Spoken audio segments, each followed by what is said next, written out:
Hello guys, ഇന്ന് ഞങ്ങൾ മാഹിക്കാരുടെ ഒരു ടേസ്റ്റി 4 മണി പലഹാരമായിട്ടുള്ള ചിക്കൻ ഉണ്ടപ്പുട്ടിൻ്റെ റെസിപ്പി ആയിട്ടാണ് ഞാനിന്ന് വന്നിട്ടുള്ളത്. കുറച്ച് ചിക്കൻ ഉണ്ട് എങ്കിൽ നമുക്ക് വീട്ടിലുള്ള കുറച്ച് സാധനങ്ങൾ വെച്ചിട്ട് വളരെ എളുപ്പത്തിൽ ഉണ്ടാക്കാൻ പറ്റുന്ന ഒരു ഐറ്റമാണ് ചിക്കൻ ഉണ്ടപ്പുട്ട്. നമുക്കാദ്യം ഇതിൻ്റെ ഫില്ലിങ്ങിന് വേണ്ടിയിട്ടുള്ള മസാല തയ്യാറാക്കാം. ഞാനിവിടെ ചിക്കൻ്റെ ബ്രസ്റ്റ് പീസാണ് എടുത്തിട്ടുള്ളത്. കഴുകി വൃത്തിയാക്കിയ 1/4 കിലോ ബ്രസ്റ്റ് പീസ് നമുക്ക് ചെറുതാക്കി മുറിച്ച് വെക്കാം. മുറിച്ച് വെച്ച ചിക്കനിലോട്ട് നമുക്ക് ആവശ്യമുള്ള മഞ്ഞൾപ്പൊടിയും മുളക് പൊടിയും ഉപ്പും ഗരം മസാലപ്പൊടിയും ചേർത്ത് നല്ല പോലെ മസാല ചേർത്ത് പിടിപ്പിക്കാം. എന്നിട്ട് ഒരു 15 മിനിറ്റത്തേക്ക് മസാലയൊക്കെ നല്ല പോലെ ചിക്കനിൽ പിടിക്കാൻ വേണ്ടിയിട്ട് മാറ്റി വെക്കാം. എൻ്റെ ഒരു അഭിപ്രായത്തിൽ ഇങ്ങനെയുള്ള ഐറ്റംസ് ഉണ്ടാക്കുമ്പോൾ സൺഫ്ലവർ ഓയിൽ യൂസ് ചെയ്യുന്നത് തന്നെയായിരിക്കും ഏറ്റവും നല്ലൊരു ഓപ്ഷൻ. ഇനി നമ്മൾ ചെയ്യാൻ പോകുന്നത് നല്ല പോലെ മസാല തേച്ച് പിടിച്ച ഈ ഒരു ചിക്കൻ പൊരിച്ചെടുക്കുന്നതാണ്.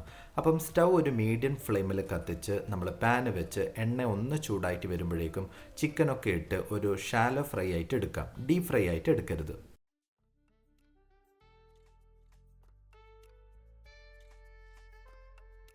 ഞാൻ നേരത്തെ പറഞ്ഞ പോലെ തന്നെ ഡീപ്പ് ഫ്രൈ ആക്കാൻ നിൽക്കരുത്. നമ്മൾ ഒരു സൈഡ് നല്ല പോലെ ഒന്ന് മുരിഞ്ഞ് വരുമ്പോഴേക്കും മറ്റേ സൈഡേക്ക് തിരിച്ചിട്ടിട്ട് ഒരു ഷാലോ ഫ്രൈ രൂപത്തിലേക്ക് നമുക്ക് വറുത്ത് കോരി എടുക്കാം.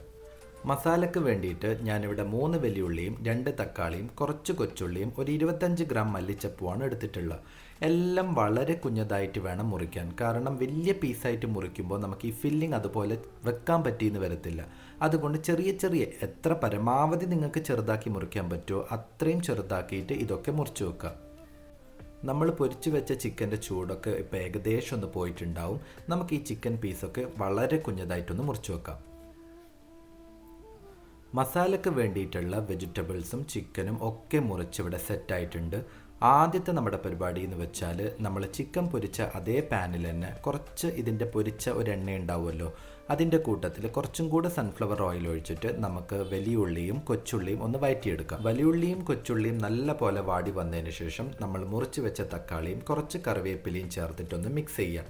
കൂട്ടത്തിൽ കുറച്ച് ഗരം മസാലപ്പൊടിയും കൂടി ചേർക്കണം. എല്ലാം കൂടി മിക്സ് ചെയ്ത് നല്ല പോലെ വാടി വന്നതിന് ശേഷം നമ്മൾ കൊച്ചതാക്കി മുറിച്ച് വെച്ച ചിക്കൻ പീസും കൂടി ഇതിലേക്ക് ഇടാം. പിന്നെ ഉപ്പിൻ്റെ കാര്യം പറയുകയാണെങ്കിൽ നമ്മുടെ ഈ ചിക്കൻ പീസിൽ ഓൾറെഡി ഉപ്പിട്ട് പൊരിച്ചത് കൊണ്ട് ആവശ്യമെങ്കിൽ മാത്രമേ നമ്മൾ ഉപ്പിടേണ്ടതുള്ളൂ.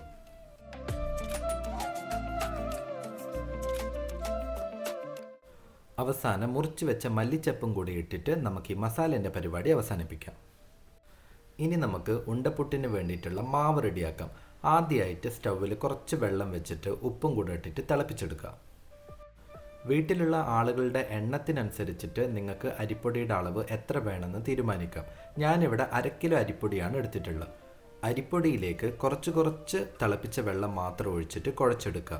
കാരണം എന്താണെന്ന് വെച്ചാൽ അധികം വെള്ളം ഒഴിച്ചാൽ ചിലപ്പോൾ അത് ലൂസായി പോവാം, കുറഞ്ഞു പോയാൽ അത് ഭയങ്കര കട്ടിയായി പോവുകയും ചെയ്യും. അതുകൊണ്ട് കുറച്ചായിട്ട് ഒഴിച്ചിട്ട് കുഴച്ചെടുക്കുക. അതാകുമ്പോൾ അധികം കട്ടിയാവാനും പാടില്ല, അധികം ലൂസാവാനും പാടില്ല. ഒരു മീഡിയം പരുവത്തിൽ സോഫ്റ്റായിട്ട് കിട്ടണം. കയ്യിൽ കുറച്ച് എണ്ണ തടവിയതിന് ശേഷം മാത്രം നിങ്ങൾ ഈ മാവ് ഉണ്ട പോലെ ആക്കാൻ നോക്കുക. കാരണം എന്താണെന്ന് വെച്ചാൽ എണ്ണ തടവിയിട്ടില്ലെങ്കിൽ ഒരു പക്ഷേ ഒട്ടിപ്പോകാൻ ചാൻസ് ഉണ്ട്. അല്ല നിങ്ങൾക്ക് അതല്ലാണ്ട് ചെയ്യാൻ പറ്റുന്നുണ്ട് എങ്കിൽ നിങ്ങൾക്ക് അങ്ങനെയും ചെയ്യാം.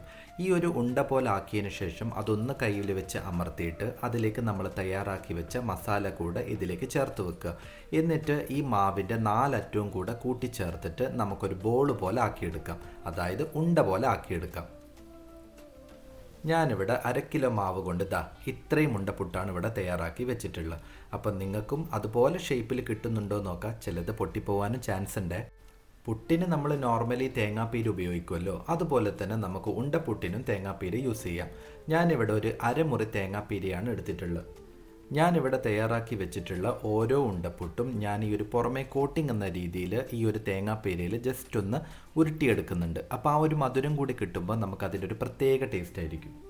എല്ലാവരുടെ വീട്ടിലും ഇഡ്ഡലി കുട്ടകം ഉണ്ടാവുമല്ലോ. അപ്പം നമ്മൾ ഈ ഇഡ്ഡലി കുട്ടകത്തിൽ വെച്ചിട്ടാണ് ഇത് വേവിച്ചെടുക്കാൻ പോകുന്നത്. ഉണ്ടപ്പുട്ടിന് വേണ്ടിയിട്ടുള്ള മസാല നമ്മൾ ഓൾറെഡി വേവിച്ച് വെച്ചതാണ്.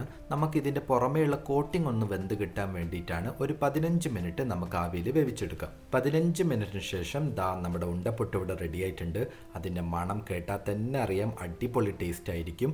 ഇത് നിങ്ങൾക്ക് 4 മണി പലഹാരമായിട്ടോ ബ്രേക്ക്ഫാസ്റ്റ് ആയിട്ടോ നല്ല ചൂട് ചായൻ്റെ കൂടെ എങ്ങനെയാണെന്ന് വെച്ചാൽ കഴിക്കാം. അപ്പോൾ എല്ലാവരും ഉണ്ടപ്പുട്ടിൻ്റെ ഈ ഒരു റെസിപ്പി വീട്ടിൽ ട്രൈ ചെയ്ത് നോക്കുക. അഭിപ്രായം പോസിറ്റീവ് ആണെങ്കിലും നെഗറ്റീവ് ആണെങ്കിലും അത് കമൻറ്റ് സെക്ഷനിലൂടെ ഞങ്ങൾ അറിയിക്കുക. അപ്പം അടുത്ത വീഡിയോയിൽ കാണുന്നത് വരെ സൈനിങ് ഓഫ്.